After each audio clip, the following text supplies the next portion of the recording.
You're tuned into News Across the Galaxy, where they talk all things LA Galaxy with the Nag Boys. Let's start nagging. What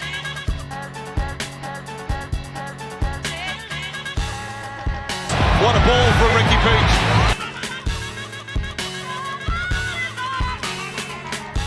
News across the galaxy. Keep on nagging, guys.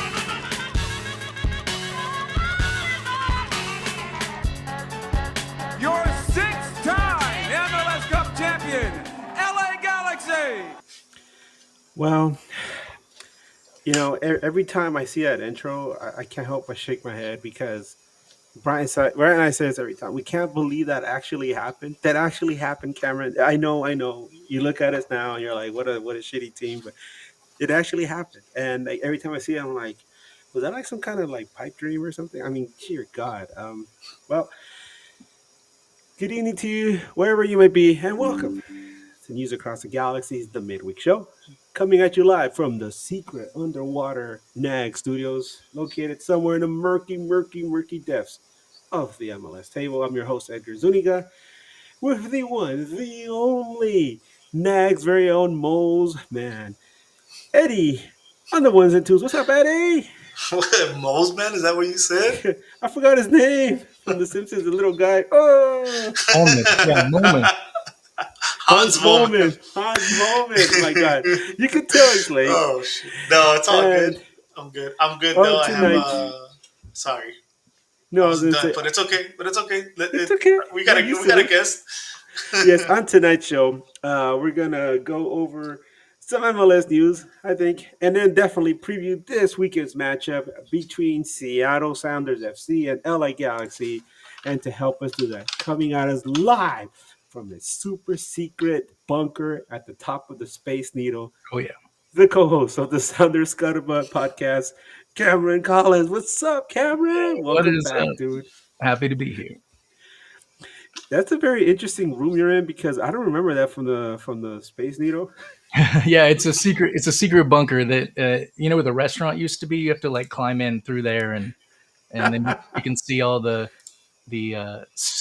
Russell Wilson and other horror icons behind me. Jeez. Dude, that doll is creepy. Oh, that's Annabelle from the Conjuring movies. Oh man, is that Russell? Yeah, it is Russell Wilson back there, right? Yep. Man, I can only imagine that below you is just a glass, floor, and you can look down and see people walking around down at the. Oh, yeah. It's creepy that they've done that. Actually, it took me at least 15 minutes to be able to walk on that when I went to the Space Needle after they remodeled it. Really? So that's fairly new? Yeah. It wasn't always that way. That's within the last probably since around COVID. Because my wife and I went to we were in Vancouver in 2019 to celebrate our anniversary, and I really wanted to catch the Mariners game. I think I mentioned that to you. So we drove down to Seattle, and after the M's game, where they got absolutely murdered by the Rangers, I remember. My wife's like, here, I'll take you somewhere to make you feel better. And we went up to the Space Needle, and yeah, they had the glass floor, and I was like, this is so cool. But there were people that were like, no, nope. I mean, if you think about it, that is so thick, and you'd have to fall through twice. So I think it's pretty safe. Yeah, at least they Have you didn't seen do the that latest? thing with Have that. you seen the latest Final Destination? No, thank Oh, you. not yet. But, it's on my list because I've seen all those, and they haunt me to this day, especially living in the Northwest with all the logging trucks. Oh God. Final Destination 2 is on my mind almost every day. Yeah, sometimes we get some logging trucks rolling through my area, and thankfully, I haven't had to drive to work for the last 6 years until the last couple of weeks. I'm driving back to work now, but every now and then I see a logging truck, and I'm like, no, that's not a good thing. Nope. Well, how you been, Cameron? I know that usually we tag you on Twitter, but Yeah. something really strange happened to you. Do you mind sharing that Yeah. interesting story? Yeah, I was actually, this is a lesson, kids. Don't illegally download movies. I was illegally downloading a film for one of my co-hosts from 1990, and I got a Trojan on my computer, and they got all of my passwords for everything. They my god. basically got into the Google password manager, and so I've now had to change. They even went in and changed passwords, changed accounts. I've been having to recover them, and part of that is I've lost my Twitter. So not just mine, but of course I run Gorilla FC, one of the Sounders supporter groups, and ours is suspended as well. So it's been a trek. It's been like 3 weeks. It feels longer.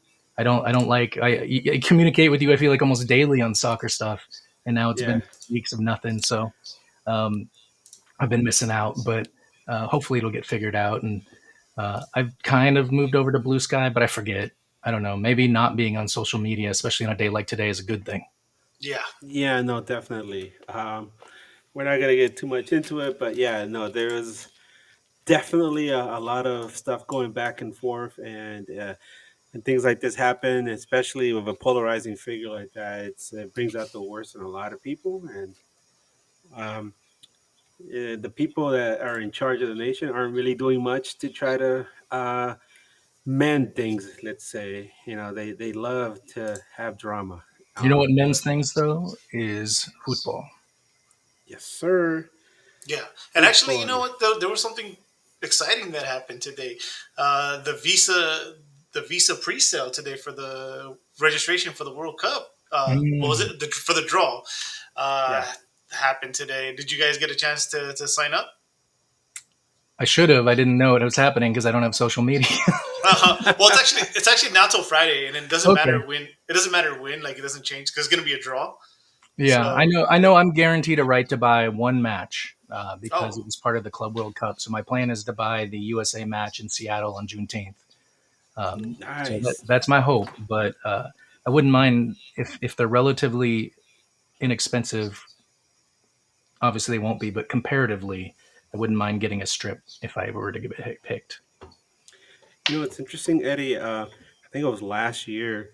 I remember getting some kind of correspondence from the LA Galaxy saying, "Hey, if you're going to sign up for World Cup tickets, don't worry. We're trying to figure something out. Stay tuned, season ticket holders." And ever since then, it's just been crickets. So I don't know what's going on. I do. I Um, do. All teams that are hosts were trying to work out how to do it, and I think FIFA just hasn't bitten. So I know we had all the mm, same communications from Sounders, and my behind the scenes info just is like FIFA's been impossible to deal with. but if you're the Cheeto in charge, you get to keep a trophy in your office, right? Yeah. Oh yeah. I mean, I have a trophy in my garage behind me here at the Space Needle, the Heritage Cup that we won with our battle against San Jose, but. No, the only trophy I actually get to keep at home is the Supporter Shield. As the representatives of ISC, that is one that I would get to keep. Man, that is so cool. I wish I could say the same. Only thing I could say is like I have a scarf that David Beckham gave my boss, and then he gave to me. He So waved at me. the Becks. Yeah, at the Leagues Cup final. Oh my God, we're gonna get into that right now. He waved at lots of people, but I was one of them. He waved directly at when he was walking by. That's cool. Um, so let's talk about that, by the way, because obviously, here at Galaxyland, a lot of people were so upset about everything that's been happening all season long that it got to the point where we're pretty numb about everything. I know there's people that really wanted the Galaxy to be in the U.S. Open Cup, me being one of them, and obviously we didn't get that chance. And then a lot of people saw the Leagues Cup as an opportunity to get something out of this dismal season. Um, and against all odds, LA Galaxy actually did pretty well against Liga MX teams. Um, for some reason, they just did well against Liga MX teams who, I don't know, I think there was Liga MX teams were kind of lax in the defense, and LA Galaxy worked their way up the wings and in the middle. But we noticed that LA Galaxy was having a really hard time with the press, especially against Cruz Azul, a team that Seattle absolutely obliterated. Uh, but then people were saying, "Oh, Galaxy hasn't played against an MLS opponent yet," and surprise, surprise, we get Seattle, and Seattle comes in and just stomps everything to pieces, and Galaxy fans are like, "Well, back to form." But Seattle goes up. Go yeah, on. I'm going to say. But here's the thing: is you only had to get top three to get that Concacaf Champions League Yeah, spot, and that's what that's. I mean, yes, Seattle won the whole thing, but all I really wanted was that spot. That was what was most important to me. Absolutely. And your buddy Nicolaus, him and I were invited to come on to the MLS Batter Fans podcast, Yep.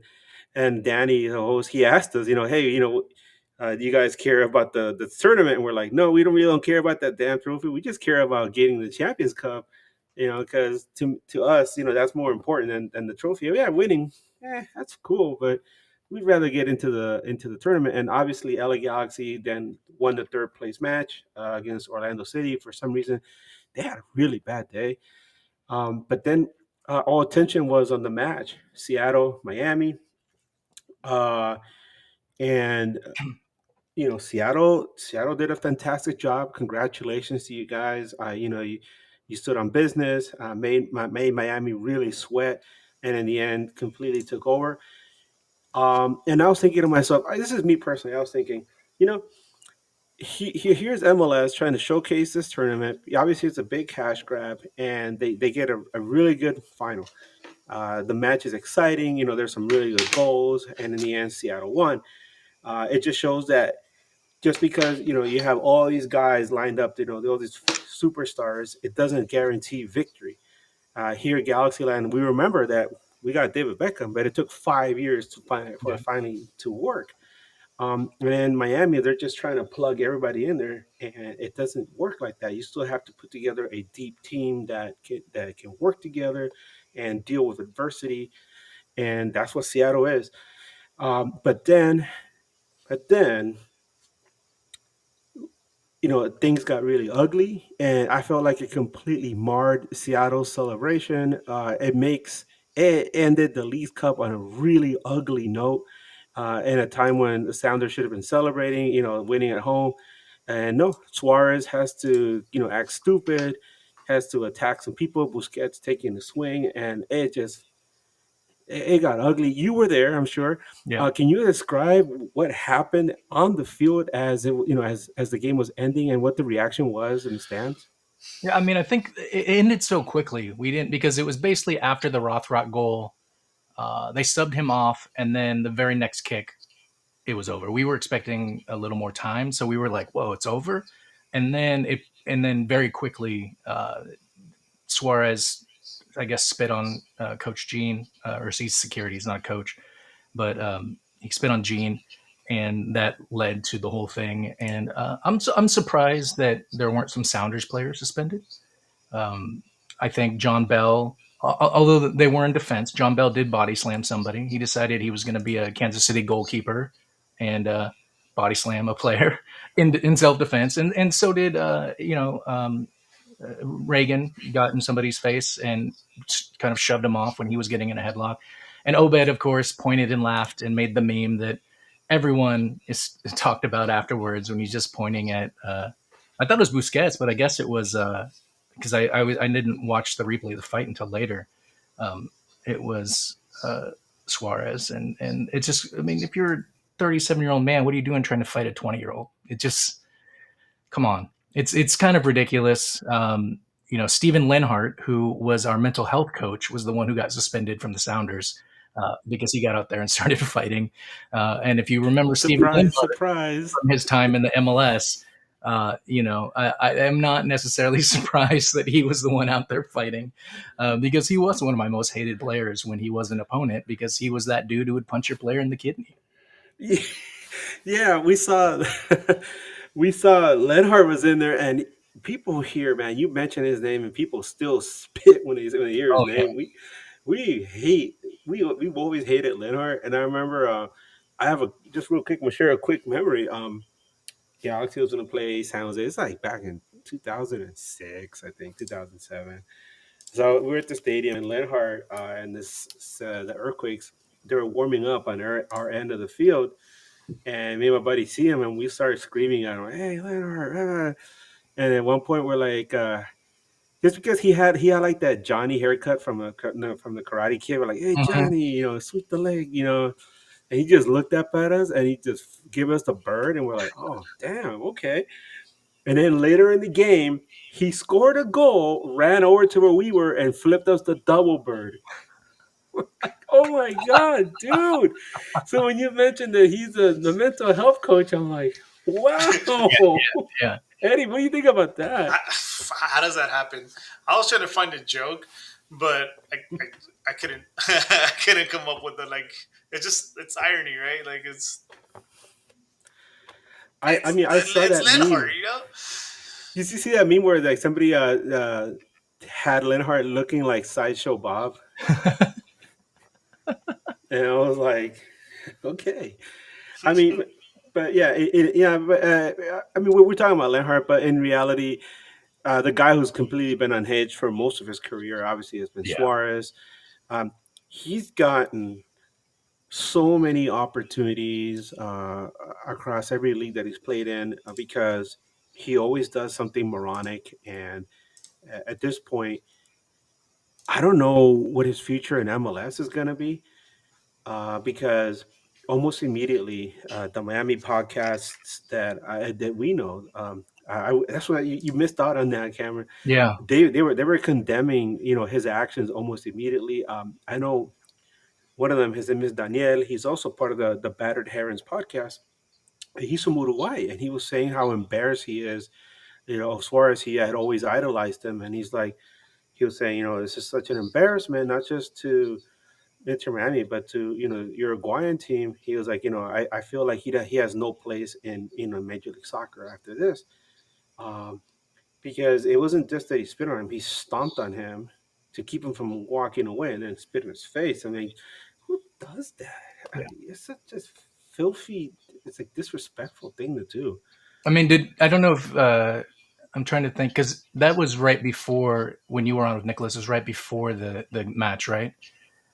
So they had a run in at halftime. I have not heard about this being talked about anywhere else, but Oh, really? we did talk about it on our podcast in the breakdown of that game. At halftime, in the tunnel, Suarez and the same Gene, the security guy, who you have pictured there in the bottom, got into it, and we don't know what happened, but they were shoving in the tunnel. So this was a continuation of something that had started earlier in the match for sure. And I think there was a lot of frustration in that match from Miami, and it just boiled over. They're used to winning, and when Seattle decided to, I mean, surprisingly, I did not think Seattle was going to shut them down like they did. I was expecting a Miami victory, but for Obed Vargas and Christian Roldan, I mean, that along with the Club World Cup, I think got Christian Roldan back on the U.S. national team squad just as a I think more as a depth piece that you don't really play if you're in the World Cup, but I think he probably is on the roster now, just because of the what he brings to a team as a leader. So Absolutely, it's and that's interesting something. impact. Yeah. Yeah, and that's something I've heard before. I would listen to that one podcast with Charlie Davies Mm. and Jimmy Conrad, and they would talk about. I listened to it a lot during the last World Cup, and one of the things that they were talking about like was the inclusion of Roldan on the roster. They were like, how many minutes is he going to play, right? But then they're saying, he's a really good clubhouse guy. He's a really good guy to have in. He's kind of like a glue that holds the team together. He's just somebody that you like having there because he has a certain aura or just his attitude, and it's important to have somebody like that on a team.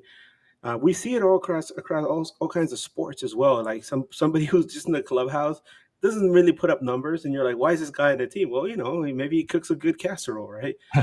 Eddie, maybe he cooks a good what is it? Zucchini casserole. Zucchini casserole. We're talking about Savaleta, of course, with Nepo, but he's there. Yeah, it helps when his uncle's the coach. Former Yeah. Sounders forward Eric Hey, Zavaleta. I mean, are you mad at him? I'll take No, 175,000, whatever he's doing, just to show up to practice, and keep yeah, I got the best seat in the house. that money as long as you can. Yeah, Yeah. exactly. So having Roldan, make that jump to the national team, well deserved.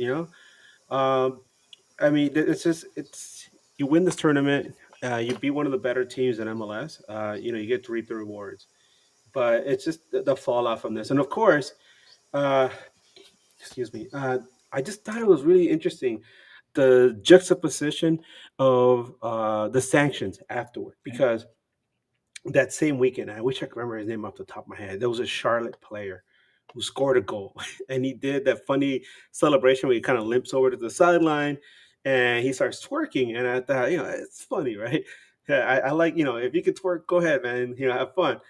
No, immediate, sanction. How dare you? You get fined, and so surprised he didn't get like a multi-game suspension for that. But then, Suarez and his buddies do all these things on the field, and Leagues Cup takes a while. Leagues Cup, right? Takes a while to respond, which I thought was very AKA Don hilarious. Garber. Yeah, and then you're like, okay, well, who the hell's the Leagues Cup, right? It's obviously run by MLS. Yeah. I mean, if you go to the Leagues Cup website, it's almost exactly the same as the MLS website, and and I was joking with my friends, like, so he's suspended from Leagues Cup. What is Liga MX gonna come out and announce that he's suspended from Liga MX matches as well? You know, They should. right? And then obviously MLS, several days later, finally, they're like, they put the foot down, right? 3 games. And then you hear about Lenhart, you're like, what the hell? Yeah, I mean, I think his mainly was from the fact that his credentials maybe didn't allow him to be out on the field. Like he was out there celebrating because it was celebration time, but Yeah. he's not a coach that usually you would see on the bench. So I think that might have been part of that. It had to do with access. But more than anything, I think about what a weird week where in the NFL and in college football there were spitting incidents as well. Yeah. And so Yeah, it was that's like true. Suarez woke up spitting in people's minds as something that they were going to do. Yeah, no, and just to kind of put a cap on this, I remember the last time that I heard about a spitting incident in sports that got a lot of attention was way back in the '90s. Roberto Alomar, who was playing for the Toronto Blue Jays at the time, kind of got heated with one of the umpires, and then turned around and spit in his face.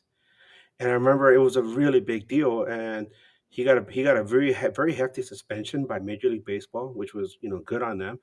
And I remember afterwards, you heard the umpire actually say that he was dealing with some mental health issues, which at the time it wasn't called that. He was just saying that he was having issues with having gotten spit because it's something that his family saw, and then he had to deal with not just the personal shame of having somebody spit on him, but having to carry that stigma with him for then on. And then Roberto Alomar later on addressed him personally and offered a very what seemed a very sincere apology. I don't see that from Suarez. He doesn't seem like a very sincere person. No, So and it's just such a weird. If it had been any other player, I would have liked to have. Not that I would assume the worst from a Sounders player, but I would have been like, okay, what did someone say? Because if you're spitting on someone, to me, that's like Zidane in the World Cup final, right? Like you said something really bad, and there's a reason yeah, why.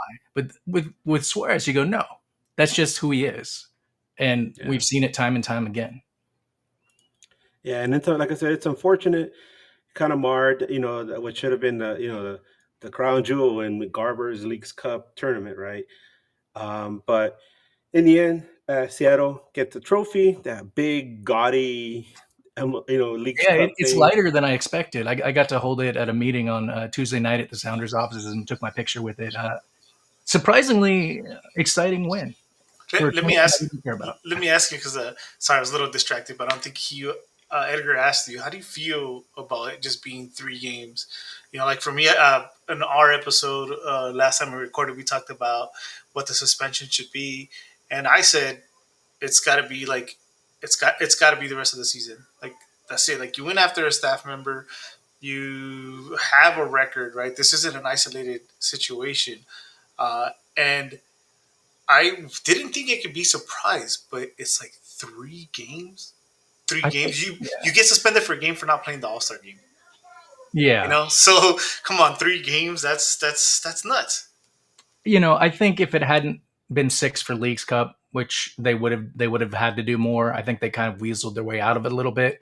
I think the big thing is he's not playing versus Seattle when Seattle travels there 2 games from now. So it would have been not a good look. I also think he already had to have his major punishment. I'm assuming he was still on the field and didn't get taken off the field. They had to walk through all of the Seattle players to accept their second place trophies. and then stand there and watch Seattle accept their first place medals and then carry the trophy. So, it was that had to be, and credit to Messi, he stood and watched. He stood and he respected them and watched, which some of the other players didn't do. Uh, that had to be a very difficult thing for them to do. And I think most of the Sounders players and Miami players had already made up before that point. I don't think they'll make up with Suarez. So not having him there, I think, is a good thing. It does seem too small, but I mean, at this point, no, they're never going to do what they did to Dempsey, which was when he had the red card wedding, tore up the referee's book and got suspended forever from. I think he might be eligible finally to play in the U.S. Open Cup again, but he also got suspended from MLS. So we've seen some pretty bad stuff. I think where it bothers me is the inconsistency in the bans they're giving out. I mean, it probably should be. Is it a normal red card? Does it go beyond that? He had multiple incidents after the match. He probably, I mean, Nuhu got 2 games for throwing the ball into the crowd, and deservedly so, at a fan. How do you give him only 1 more for spitting on somebody and trying to punch somebody as well? It seems like it should be more. And I think like that's something you said, right? Like it's gonna be interesting we'll see what happens next, right? This next suspension that's handed out in the league, everyone is gonna look right back at the spitting situation. If it's more, especially, they're just gonna be like, okay, so Suarez, because he's Suarez, he can get away with this, but because I don't know, rolled on or whoever, just for the sake of argument, I'm going to get more, just because I don't sell as many tickets. You can't afford to, you can afford to leave me out, but you can't afford this guy or make Messi mad, whatever it may be. So I think that's going to be like the interesting part, right? The next suspension that is handed. I think Seattle's in a unique situation too, because you don't want to push for more, because then they can't. I mean, if you would have got all the Miami players suspended who deserved it, you would have also had all the Seattle players suspended who deserved it, and that would have been only one starter, but a guy who was a finalist for Defender of the Year last year, and then a backup defender, and then a defender we just loaned out to I think Sacramento Republic. So that way it's good. I get that, but there's actually that's true, right? There should have been more suspension, or for you guys there would have been some too if you would ask for more. But we also, or not we, but the MLS, Garber is looking the other way. Was it Busquets that threw the punch? That's a punch to the face, right? Yeah. In league play, when you're in game play in the 90 minutes, the face is no, right? You put a hand on somebody's face, the neck, I think it's the neck, right? Up or something. Yeah, neck and up. Yep. That's an automatic red. So and 2-game suspension for sure. So, and this is a punch, like a straight up punch, caught on camera, caught on 4K, as the kids say. And, the crazier thing to me, like that was crazy in the moment. The crazier thing to me was, did you see what happened outside the stadium after the match? Yeah. I was still in the stadium. They had to do all the celebrations before I could take down my banner. So I didn't experience any of this. I didn't see it till the next day, but the brawl that took place outside, and, the Seattle fans, I'm not going to ever condone fighting, but they said some awful stuff that triggered the Miami. It was like the big group of them that were walking together. And so I'm not surprised it happened.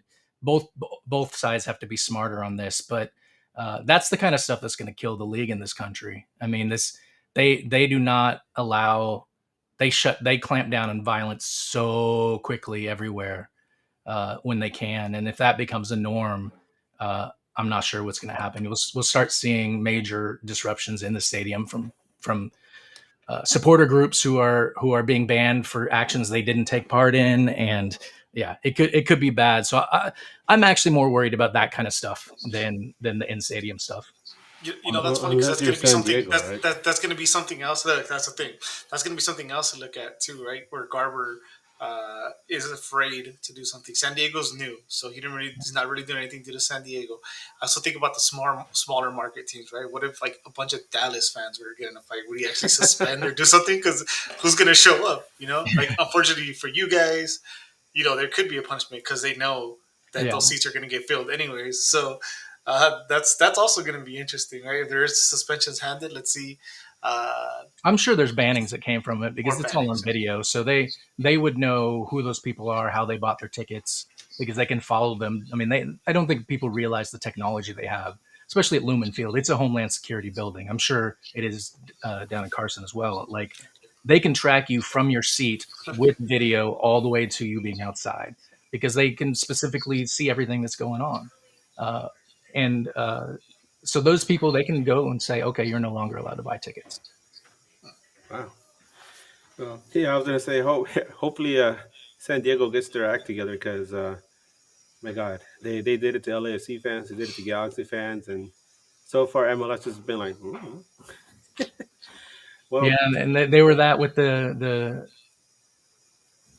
chance too, where they should have been probably had Oh games yeah. suspended, and they didn't. They didn't. So oh yeah, yeah.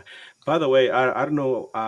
I know you guys probably didn't have any issues with the chant over there at Lumen Field, but we did, oh wow, especially because a lot of Liga MX fans showed up in droves, and uh, it was funny. The solution that the Galaxy did was every time there was the Galaxy goalkeeper was going to kick the ball out, they start blasting like all kinds of music in Spanish to the point where it would drown out the sound, and then people started expecting it.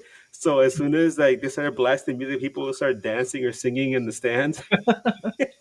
hey, it worked, I guess. It worked. Yeah, I thought it was funny. I mean, I was in there Uh, early enough each time that I heard the announcements that they play for each one of those in English and Spanish when there is a potential match stoppage, even, and then a match forfeiture. But no, I mean, we had a lot of fans for the Liga MX teams, but and it was just in general, like maybe they weren't rooting for the team that was playing, but they were coming to just be able to watch a Liga MX team, and uh, but largely uh, super fun experience. Like they didn't really until Miami. There wasn't any fighting. People were all sitting next to each other. It was just a great time. Yeah, that's what it mostly was for us as well. There are a few isolated incidents that we did see, but nothing ever got out of hand. For the most part, people were just having a good time to be there. Um, but let's switch the topic to the match that's coming up. Real Right. quick. By the way, while Yes. we were here talking, I entered Yeah. that draw for FIFA World Cup tickets. I Oh, that only was did it to quick. Seattle though. I forgot I should have done it for Vancouver, BC too, since that's only 2 hours up the road. I might need to go back and try again. That was quick because I was on it for 2 hours before it finally let me in. Oh wow, yep. Now it's immediate, so you can do it if you're listening. Listen at any time before what is it, Friday? Yeah, Friday. Yeah. All right. So let's move on to the next topic, which is the upcoming match. Um, I think MLS scheduling is so nonsensical, especially because it wasn't until like 3/4 of the way through this season that Galaxy and Sounders finally face each other for the first time since the 2024 MLS Western Conference Final. Um, and now this match on Saturday at Lumen Field is going to be the third time that these old rivals play each other within the span of a month. So Yeah, we go from like, well, now who are you guys? And then in a month, 3 matches. It's like, what the heck? Um, I will say though, after the disappointment of losing to the Galaxy in the playoffs, Seattle rebounded so well in 25, and it sparked a lot of debate among Galaxy fans. Not just here, on our podcast, but people will come up to me and ask me, like, what is it about Seattle that makes them so successful year in, year out? Um, Before I let you, explain that more in detail, the one thing I always tell people is like, it's just Schmetzer's system, right, which goes all the way down to the academy. At least that's what I explain people, so it's easy to take players and plug them in. But can you give us a little bit more in depth into that, because I think it's fascinating how Seattle is able to maintain this level of hegemony every year. yeah. I mean, prior to missing the playoffs, was it 2 years ago? Our average finish throughout the like 13 years or whatever it was second place.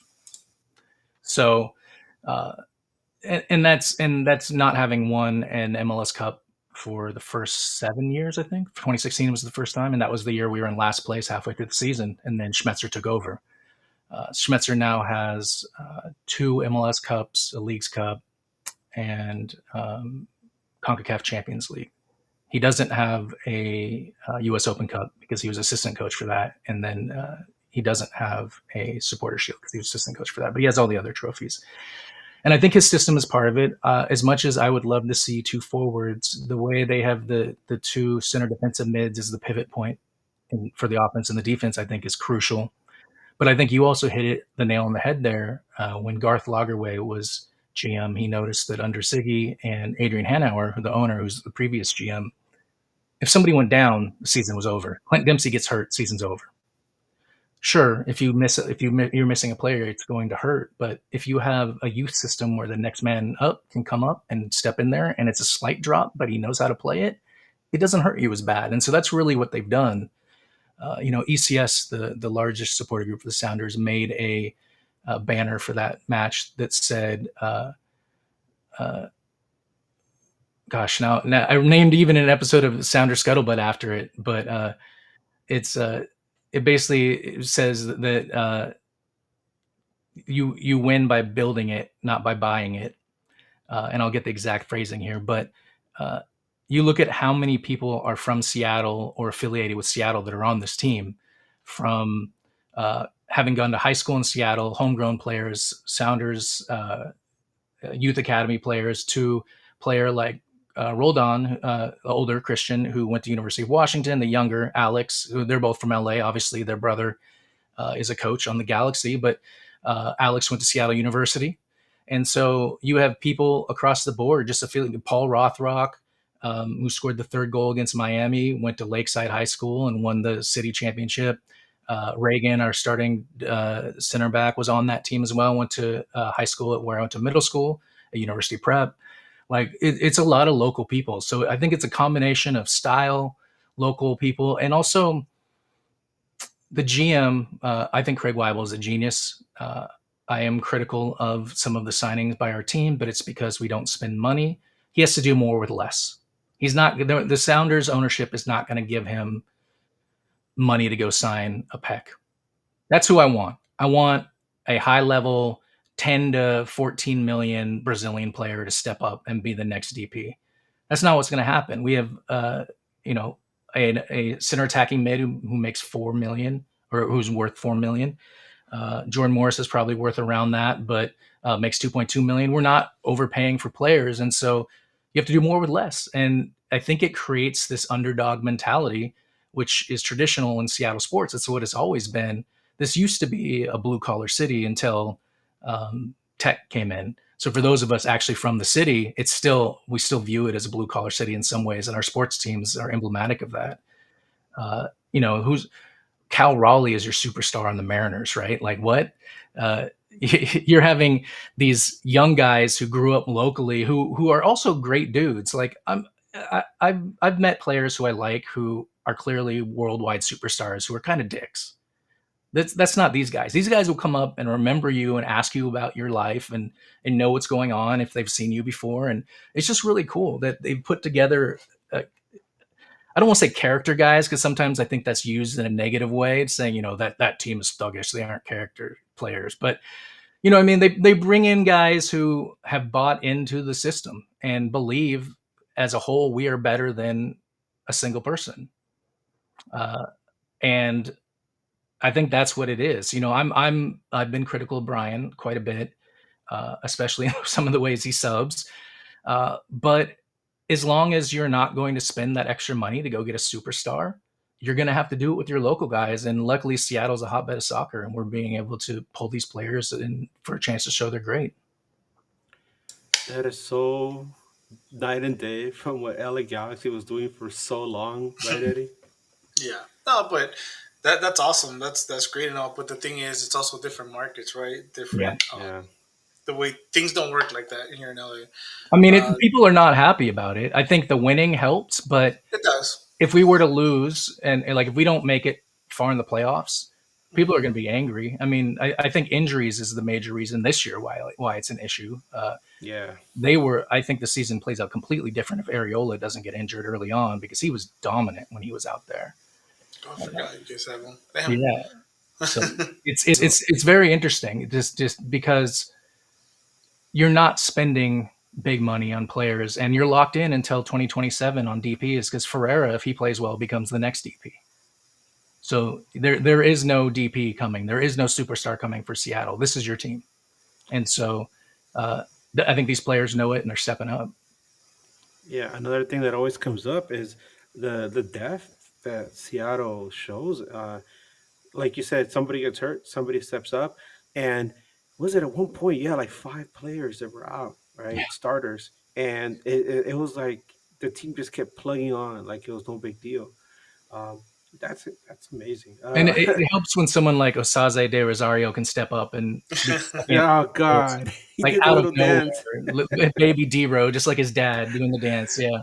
Yeah, my God, yeah. It's funny because when we first noticed him, we're like, hey, is that T-Rose kid out there? We were watching the game, Eddie. We're like, oh no, it's T-Rose kid. Man, I hope he doesn't score on us. And then he ended up Sure scoring, and enough. he just did the dance, and we're like, oh Yeah, God. it's interesting because the Sounders have him, and then they have Ferreira, whose dad won the Yeah. 2011 MLS Cup MVP, and then Dero won the 2012. The dad, Dwayne. So we have two former MLS MVP kids, and they're playing well right now. Interesting. So you've mentioned all these different players, and in a year in which so many people have had to step out because due to injuries, who would you feel has had the greatest impact on the club this season? Oh, it's Pedro de la Vega uh, finally reaching the potential that we all thought he was going to be. Last year I think he came in and maybe they played him too early and he got hurt again. And then when he finally came back, he got another knock, and so he just never could really develop. And also, he moved across the world. I think people underestimate how difficult that is to move across the world to a new place, especially when you're like 22 years old. Like I moved from Seattle to San Jose, and at 18, and I was shaken. I can't even imagine like moving to a completely. I guess that when I was 22, I did move to France, but uh, it's a big change. I wasn't going there to work. I had friends around that came with me. Uh, but yeah, this season, especially in the Leagues Cup, when he had that goal he had against Cruz Azul, I believe it was. Uh, The volley. yeah, Ooh, just incredible, golazo! Oh just my incredible, and God! that's what we were seeing in the preseason from him.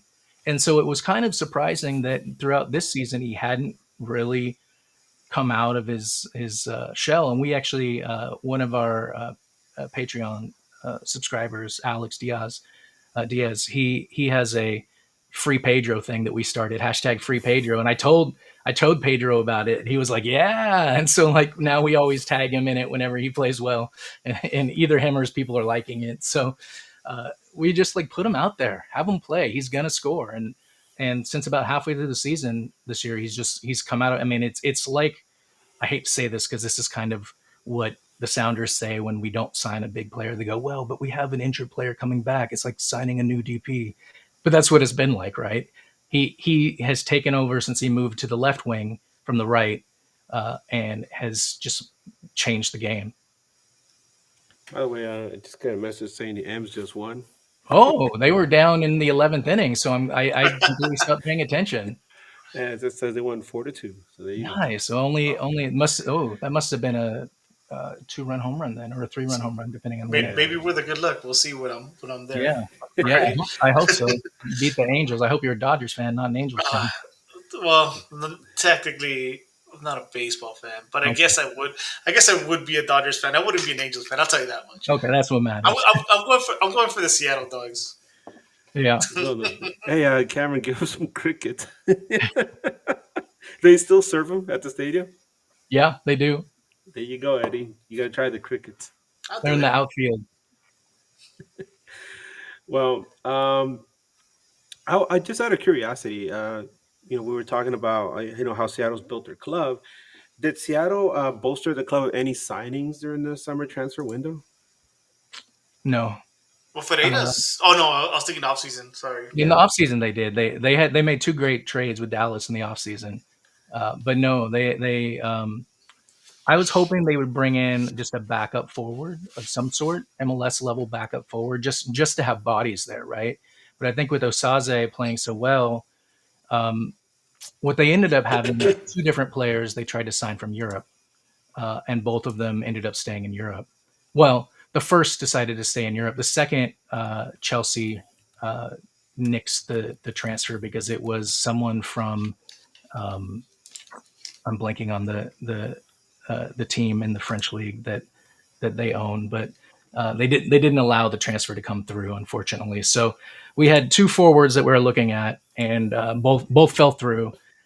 But hey, we're gonna get Jordan Morris back, so it's like signing a new DP. Yeah, it's like a summer signing, right? Here's the thing: You summer know. signings don't usually have an impact. To be honest, in the Mhm. same season, they might the next season. There have been exceptions. I mean, Nico Lodero signing with the Sounders completely changed the culture of the Sounders and took them from a last place team to a first place team, winning the MLS Cup. But I feel like lots of times those players don't have that immediate impact because it kind of disrupts the flow of the team. So the way they've been playing, I don't think they truly, since they didn't get the players they wanted, they didn't want to just mess with it, right? This is the Sounders have one loss since June, I believe. Basically, since the Club World Cup started. After the Club World Cup, they have not they've only lost one game. That feels so alien to me.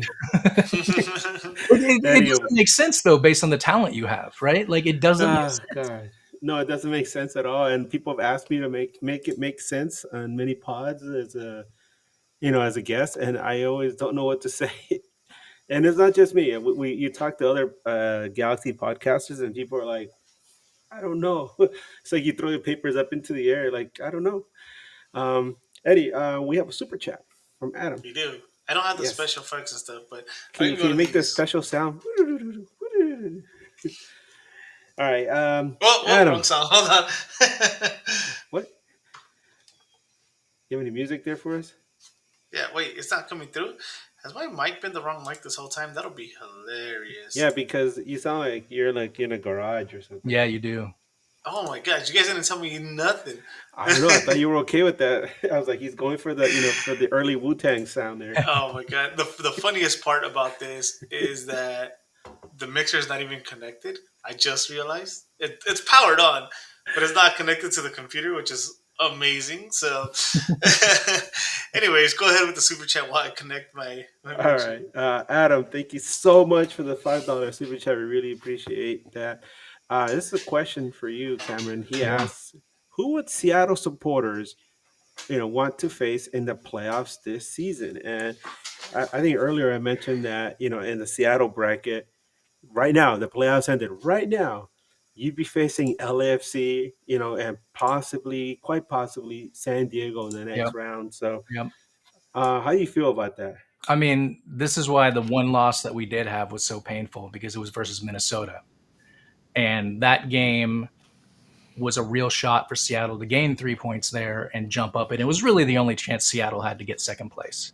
It would take some major upsets to get second place. I wanted that 2 seed, so we did not have to play San Diego until the final, Western Conference final. Obviously, we had to make it that far, but that would have been the easiest path just based on what they've done to us. But we were not as bad at home against them, but on the road.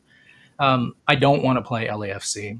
I don't like playing LAFC, but I'd rather play them than Portland. The one team I don't want to play is Portland because they own us in the playoffs.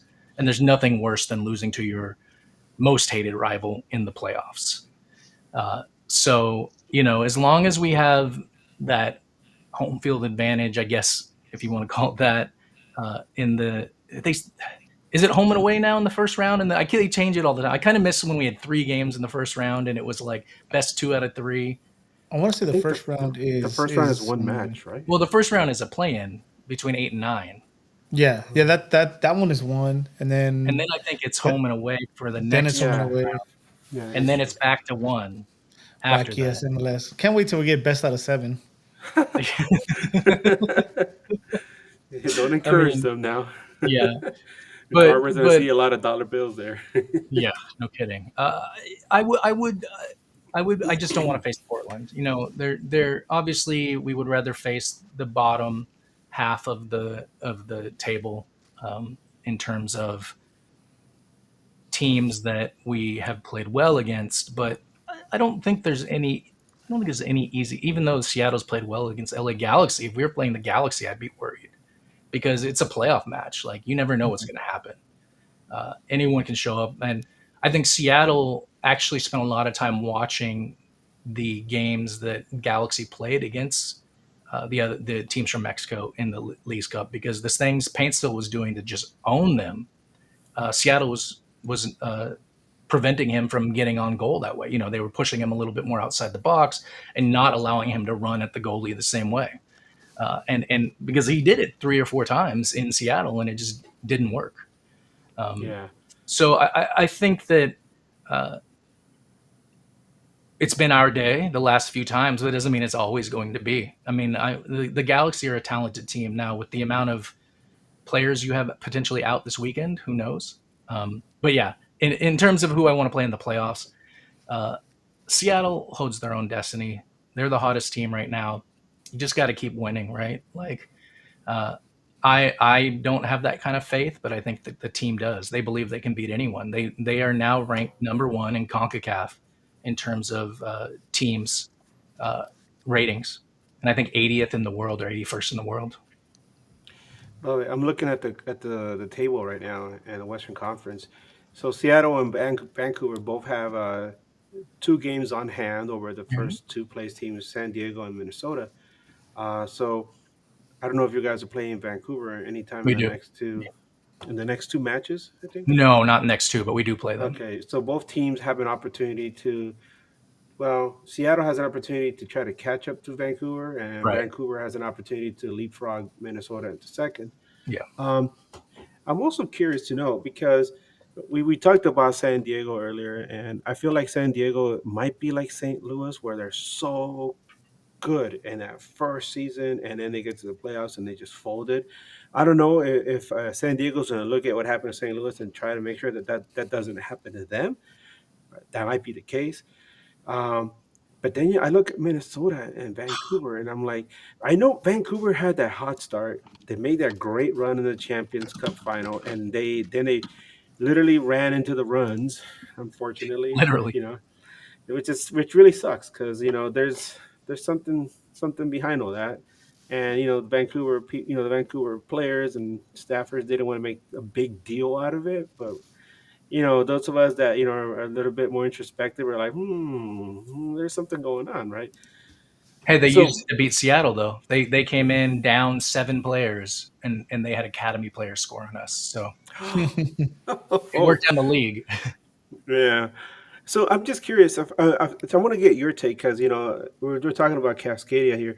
How legitimate is this Vancouver team?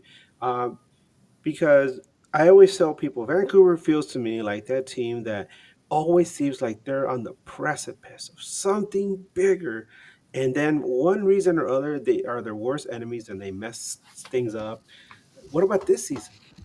Yeah, it's weird. I mean, you look at last season where they had fallen apart at the end of the season, and it really took. I mean, it's because they had to play at Portland. I think it was a home game at Portland, which is weird. And then they destroyed them like 5-0, and then they were amazing after that, and they've been amazing ever since until more recently. But I think they're legit. They're a legit contender. I'm not as scared of them as I am of San Diego or Minnesota. Minnesota I think is a similar team to LAFC where they don't need possession to score goals. All they need to do is get a counterattack. I mean, there was an LAFC Seattle game where LAFC had 3 passes from the back forward, and all 3 were goals, and Seattle got demolished. Minnesota, Seattle couldn't do anything against them because they're playing 5 at the back, and then suddenly, anytime there's a low block, Seattle can't score, and that's how you stop Seattle. Is you put 5 people at the back, five players, and then Seattle can't finish. And if they can figure that out, I think Seattle will be the favorites to win the championship. But as of now, I can't see Seattle making it through Minnesota. They're going to need they're going to need Minnesota to knock off Seattle, or someone knock them off for Seattle to be able to advance. You know how weird it is to hear you say that? Yeah. because we're gonna have our buddies from the Lunacy podcast on, in the next few weeks because Galaxy's gonna play Minnesota. And I remember in conversations with them, they were saying how scared they are to play against the Sounders because They've only beat the Minnesota, Sounders twice ever. yeah, they don't have a good record against the Sounders. But you're telling me that they're pretty good this year, right? Oh, they are about to set a record for the lowest possession ever by a team in a season, and yet Wow. they're currently sitting at what, second in the table on the West in the West. Wow. And they've been so quiet because Vancouver got a lot of attention. San Diego's got a lot of attention. Seattle's gotten a lot of attention. And meanwhile, the Loons have been quietly just flying up there. And they were, I mean, they did finally bring in some players, but they let some great players go, and their fans were mad. Like, what are we doing here? But yeah, they're a solid team, and if teams can't figure out how to break down their back five and how to deal with their counterattack, they're tough. I mean, I could see them. I think about, as a lifelong, not lifelong, but since I was 15, so 2/3 of my life Chelsea supporter. We've talked about this before. I've been a Chelsea supporter since I was 15, way before they were owned by a billionaire. When when Vialli and Zola and all those guys were there, they won. They beat Barcelona in the Champions League semifinals by just like hunkering down, and that's what Minnesota's doing. And we've seen LAFC do it this season sometimes too. And so it's kind of scary what those teams can do when they can get a good counterattack. So if you have the speed to be able to have a good counterattack, watch out. So let's talk about Seattle currently. Like we said, the Sounders currently fourth place in the West, 12th overall in MLS. Meanwhile, LA Galaxy, surprise, surprise, last place in the West, last place overall in MLS. But we do have a game in hand over St. Louis City, and who are just 2 points above LA Galaxy. And I was on I jumped onto one of the St. Louis pods. I think it was yesterday afternoon, and I mentioned I was in the pod, and they recognized me, and they're like, "Hey, look, we have a fellow wooden spoon collective guy, in the chat." And I was like, "Hey, do you guys want the spoon? I mean, you guys are more than welcome to it." And they're like, "No, no, no, no, it's all yours." So, Has LA there, ever had the wooden spoon before? Twice. maybe Twice. once, I think, I think it's maybe twice. once, twice. That's hard to believe. I think so. I think my 2017, I think, was a really bad year here. It might have been one of those times, and then I think maybe sometime in the early 2000s. Wait, didn't we? Oh, so I think it's 2017 and as early as 2020, wasn't it? 2020 was such a weird year. Yeah, I don't remember much about 2020. Yeah. I know the Sounders beat Minnesota in the Western Conference final and then made it to the MLS Cup and got destroyed by Caleb Porter. Oh no, man, that 2020 season was just, Wow. I don't know. We weren't even last in the West in 2020. That's crazy. There you go. So, but and then let's talk about all-time records. Seattle versus Galaxy across all competitions. I'm talking about playoffs, Leagues Cup, everything. 55 matches. Galaxy have 19 wins. Sounders have 22 wins, 14 draws. One of the few teams that has like a very dominating record over the LA Galaxy. Seattle have outscored Galaxy 84-74 in those matches. And then when you talk about heading up north, right, all time away versus Seattle, it's been 26 matches. Sounders have 14 wins. Galaxy only 5 wins and 7 draws. Seattle has outscored LA Galaxy 46-28 at Lumen Field. What a difference a decade makes. If a decade ago, it would have been the exact opposite. Yeah. I mean, a regular season away versus Seattle, it's a little bit different, interestingly, because in 19 matches, the Sounders have 8 wins, Galaxy have 4 wins, 7 draws. I'll address Adam Super Chat in a little bit. Last time out, obviously, was the 2025 Leagues Cup semifinals between LA Galaxy and the Sounders on August 8th. The Sounders smashed LA Galaxy 0-4 at Dignity Health Sports Park. The last time that the Galaxy beat Seattle in the regular season at Lumen Field was on September 9th, 2016, with some guy can't even remember, Robbie Keane? scoring the only goal in the match in the 15th minute. Who's that And Robbie Keane guy? he did the roll with the.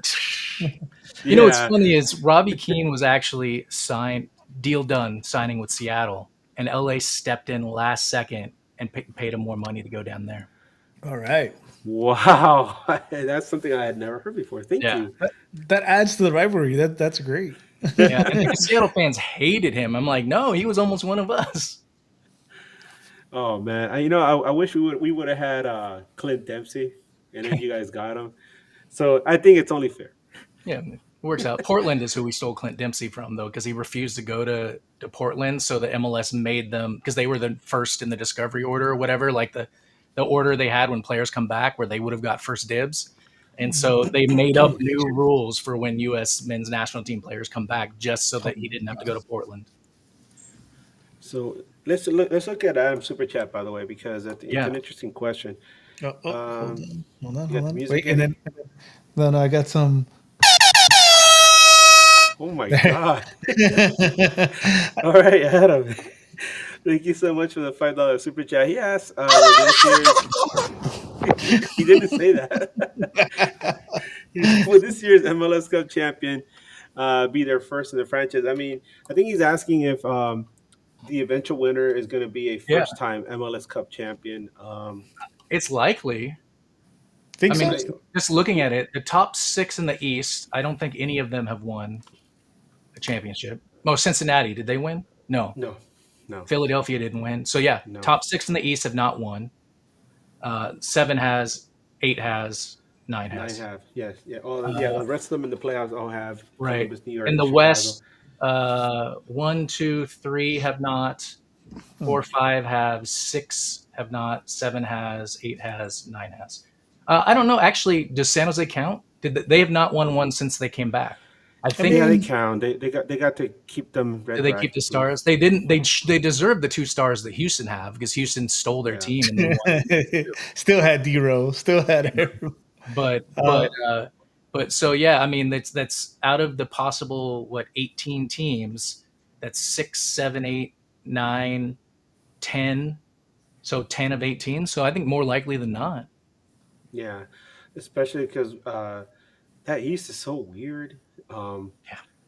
It's like I know you talk to any podcasters in the East, and we saw this, Cameron, last year, and they're like, "Oh, we're so strong, we're better," and I'm like, I don't know about that. To me, the East always feels kind of top heavy, and then you got the West, and it's just like a big dogfight. Yeah. But this year, I don't know. Philly, they've been mostly consistent. Cincinnati's been up and down. Charlotte was really bad, and then they just rebounded, and they've been on fire. Yeah. And then the other teams have been kind of 11 losses for Charlotte is wild.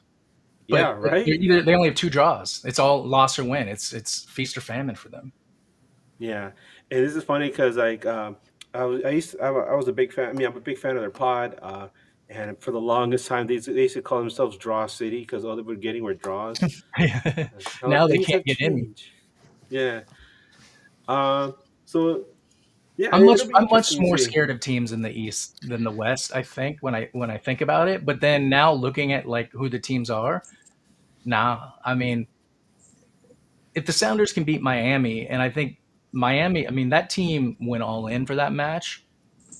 I know Miami is in 6th. They're not in 1st, but Cincinnati scares me, and that's about it. Charlotte, the Sounders gave away a game late against them early in the season. Other than that, y'all just beat Orlando. Maybe, and then now they don't have another. I mean, I guess they got to win the MLS Cup to get that Champions League spot, Champions Cup spot. So, I think the West tends to be maybe not as top heavy, but beats up on each other way more. Yeah, I think like if you look at teams and the way they're built, the league, Garber and friends are gonna do whatever they can to get Miami into a final. And Miami is 3 and some teams 4 games in hand on other teams. So point wise, they can be in 1st. Yeah, I mean, they have 4 games in hand on Philly. That's 12 points.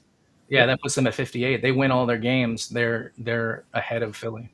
Yeah, so they're built to make a run. When you have Messi, you can't really count them out. And Orlando, well, we just beat Orlando. You're right. That's kind of weird because They're a you're weird like, dude, team though too. I mean, they're so good against Miami, but they aren't always good against other teams. yeah.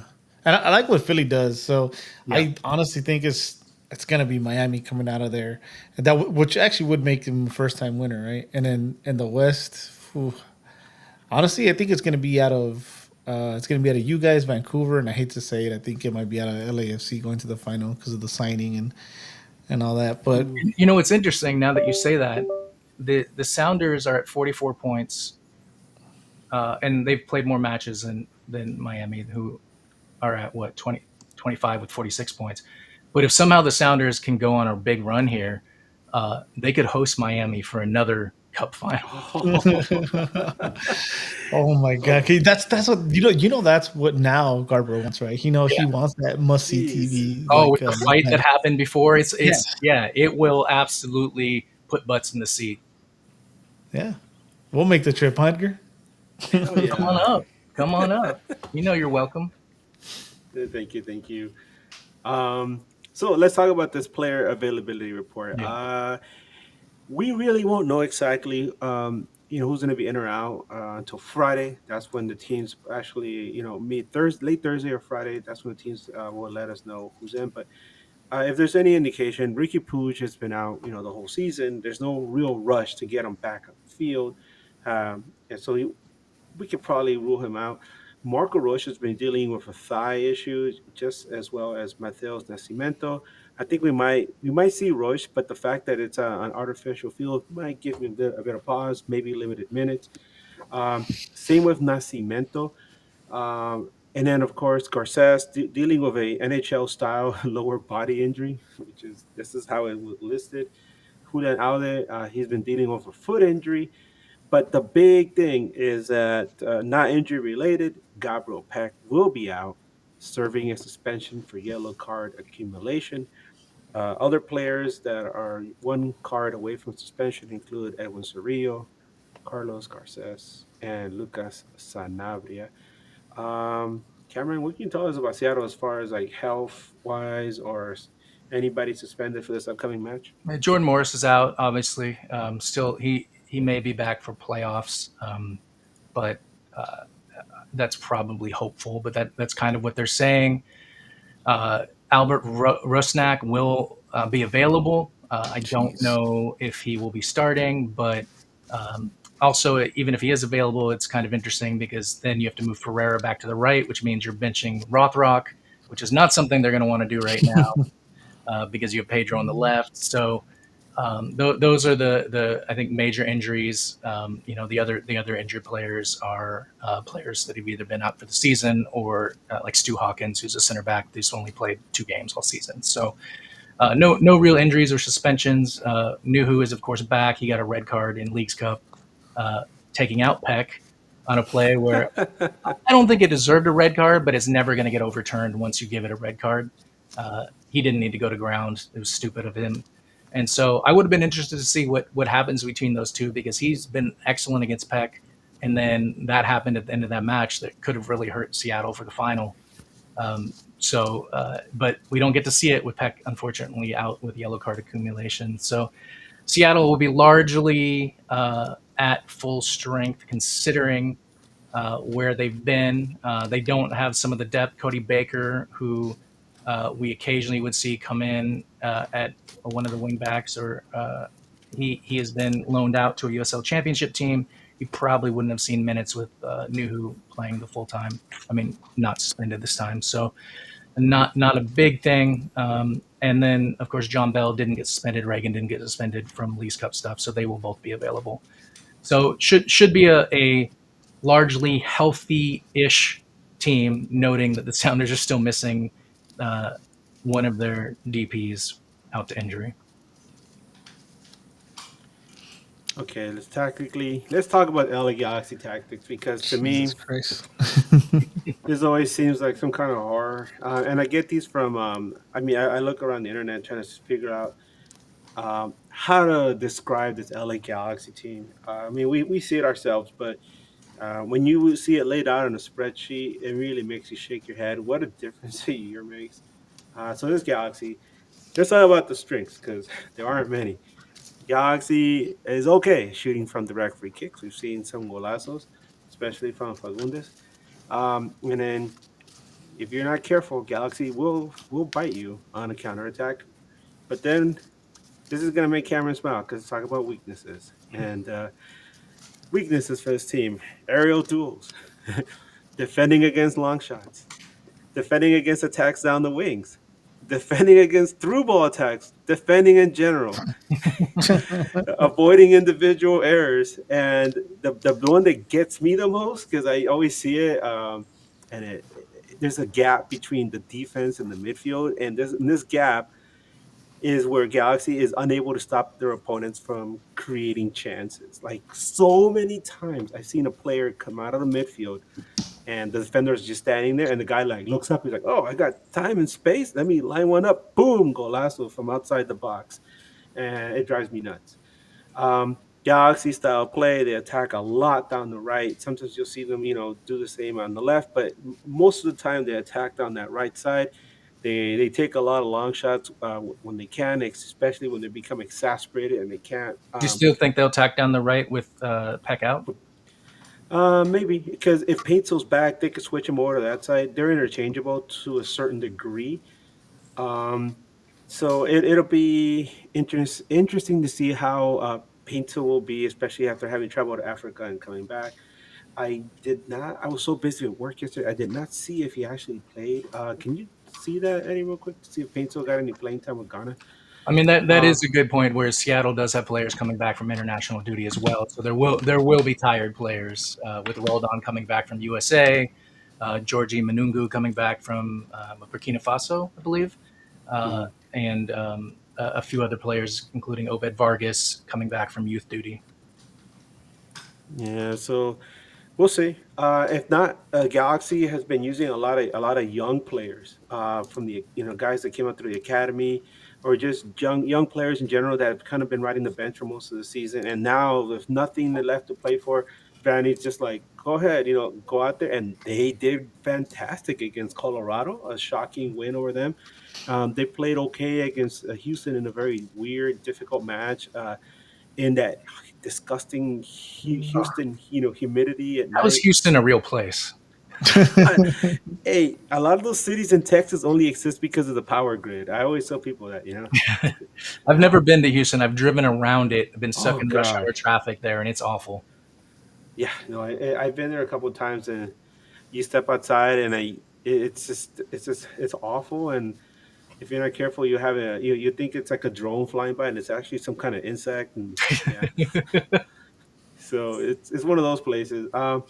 But yeah, finishing up LA Galaxy, they attack a lot down the right, short, long shots, short passes when they can. A lot of times they try to work things up the middle.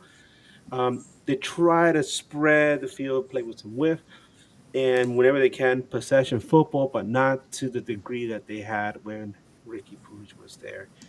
Um, I mean, we've seen a lot of Seattle in the last couple, the last few weeks. But what can you tell us about Seattle as far as like their strengths, Yeah. weaknesses, any kind of style of play that we can point at and say these are some of the things that really stand out about the Sounders. I mean, the biggest strength right now is the midfield.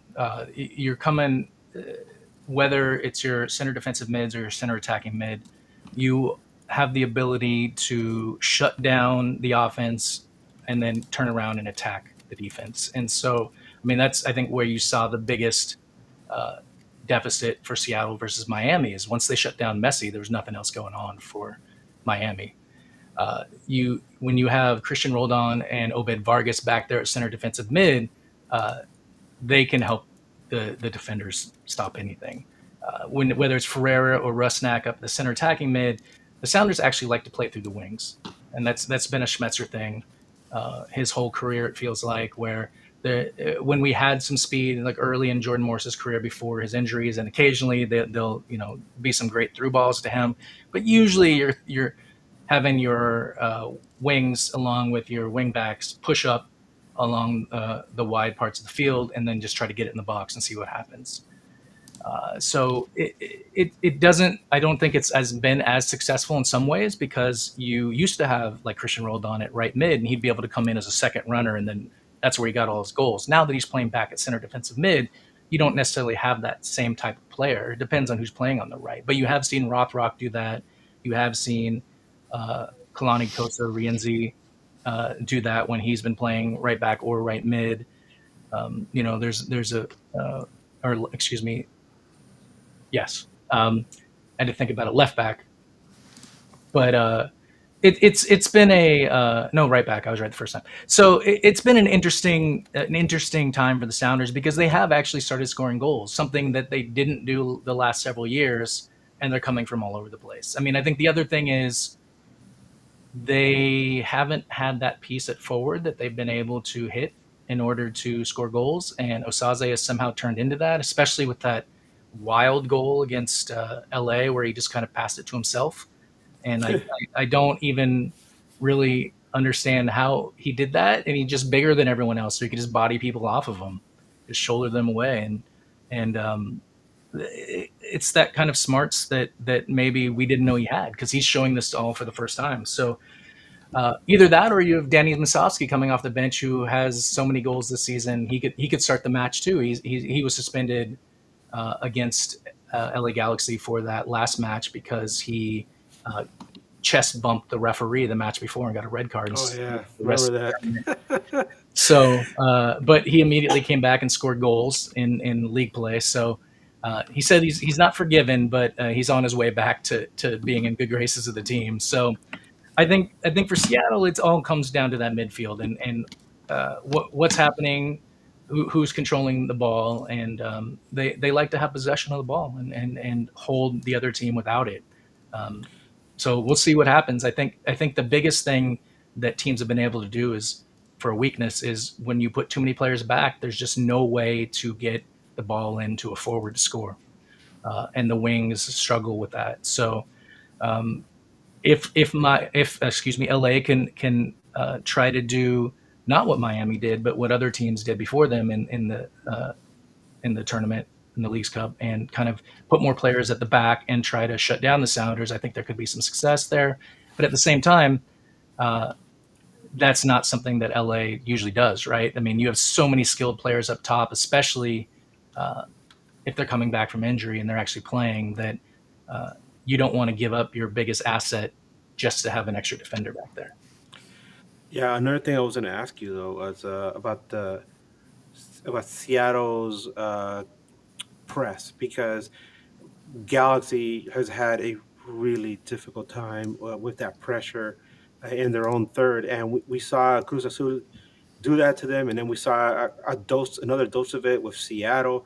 Mhm. Um, is is this something that Seattle is aware of, that they put that pressure on LA Galaxy, and then LA Galaxy makes those individual errors which will then lead to goals, right?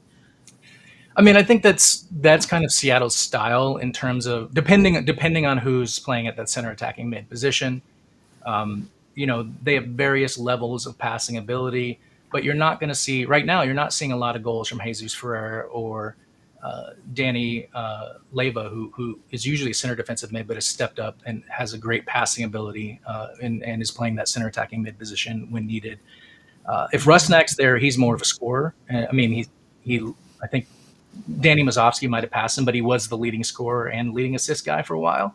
So uh, I think his game is a little different, and he's more of like a quarterback. But yeah, I mean, and that's something Seattle is. They make individual errors as well in defense, which is not something you've seen in the past from Seattle, where you've had a finalist for Defender of the Year 2 years in a row, and this year you're not seeing the same level of play. And I think part of that is how much they are putting pressure on the offense and players not getting back. I mean, on offense, they're putting pressure on the defense and not getting players back on defense. So I think that's just the style Seattle plays. Uh, they still try to play it through the wings, and when you have speed on those wings, it's easy to exploit a team that makes individual mistakes. So you kind of mentioned it a little bit. You started getting into it, but I'm gonna ask you in earnest. What will it take for LA Galaxy to defeat Seattle this time around? What magic like Pixie does what LA Galaxy needs to sprinkle on that field in order to beat the Sounders this time? Yeah, I mean it's a tough task because the Sounders are two different teams at home versus on the road.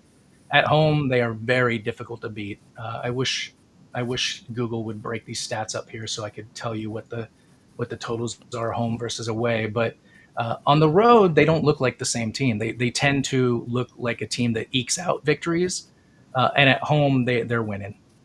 So I think what it'll take is when those mistakes happen, the Galaxy are going to need to take advantage of them because there will be mistakes from Seattle's defenders. Whether they're the wing backs or the center backs, mistakes happen, and you have to take advantage of that. And if you don't, then that's all the Sounders are really going to give up. But that happens. I think set pieces, find a way to score on set pieces is always they have trouble covering sometimes. They've been better, obviously. I think the Club World Cup really helped because you're having to guard on set pieces against the best players in the world, considering the teams that they did play in PSG and Atletico Madrid. But I think that is an opportunity. But more than anything, it's finding a way to not let that ball get through in the back because the Sounders get frustrated. They keep trying and they keep trying, but they'll just keep passing the ball around. So if the Sounders can't find a lane to pass that ball into their forward, um, that's really going to get them frustrated, and that's how you win the game. Well, let's get into the ref report because we got a really interesting guy. I sent it to Nicolaus, right, to Nick, Yeah. and I wish I could have been able to send it to you because, well, we got a special guy. So Seattle Sounders fans, Galaxy fans, get ready because we get Rosendo Mendoza.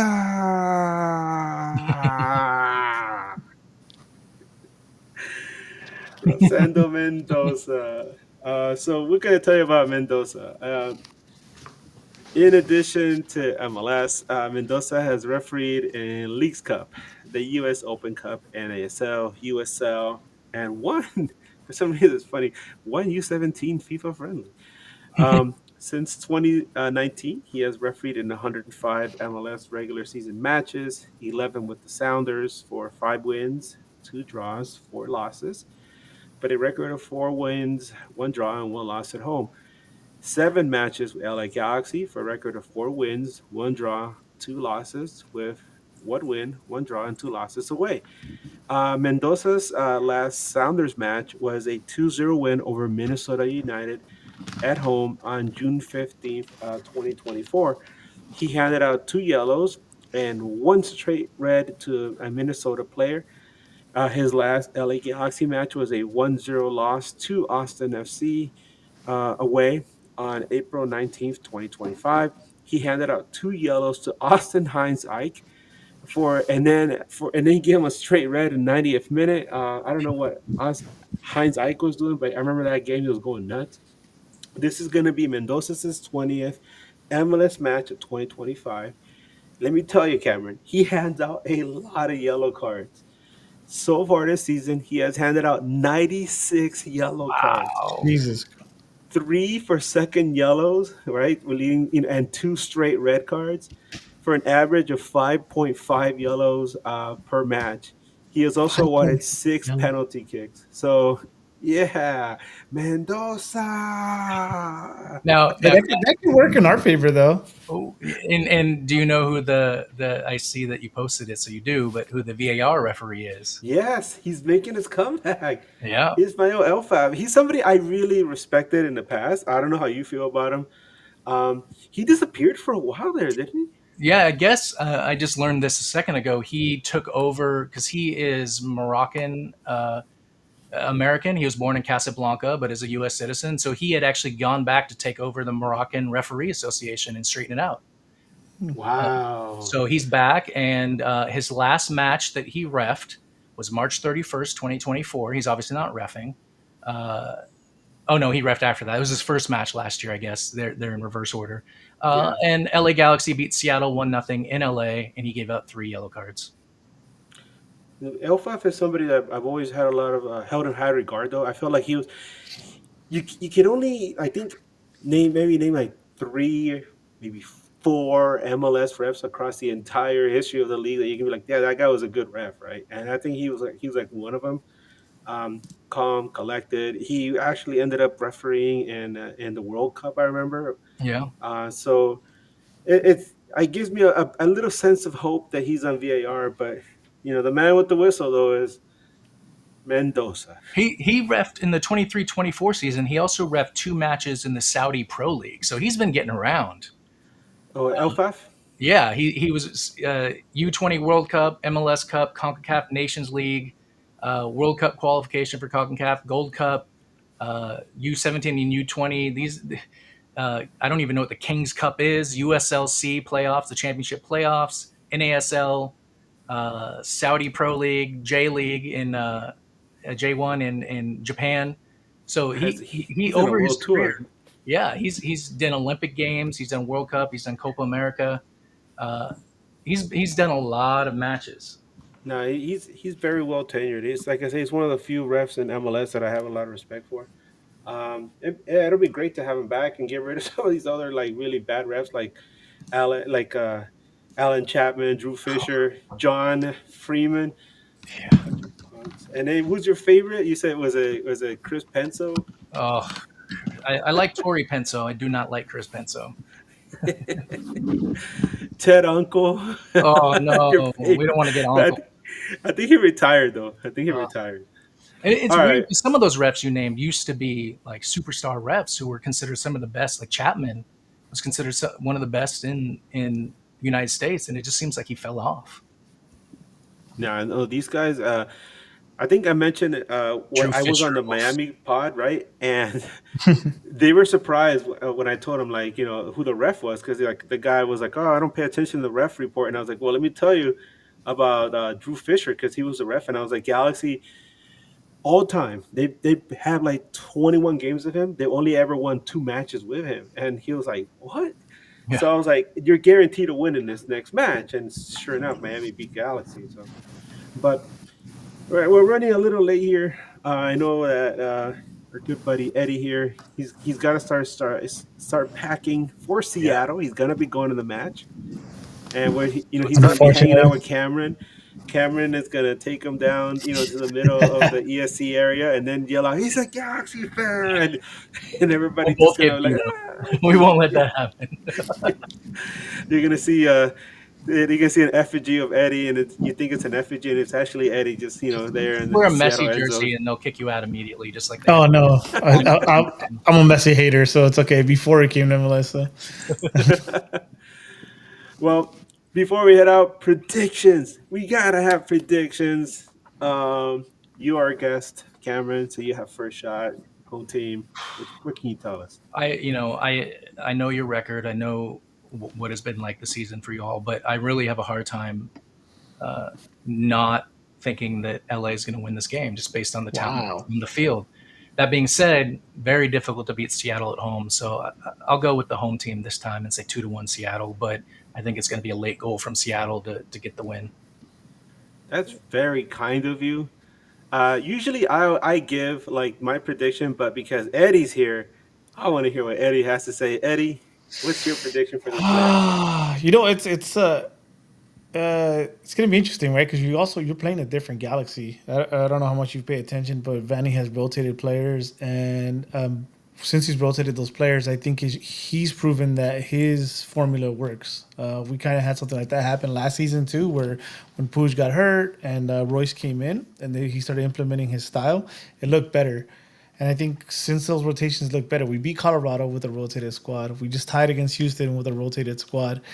So because of the injuries and everything, uh, we were gonna rotate again. Like we have no choice. And I don't know if Seattle knows what's coming. And I'm not saying that it's like an all-star team, but again, it's kind of hard to prepare for a team that you have no idea about, right?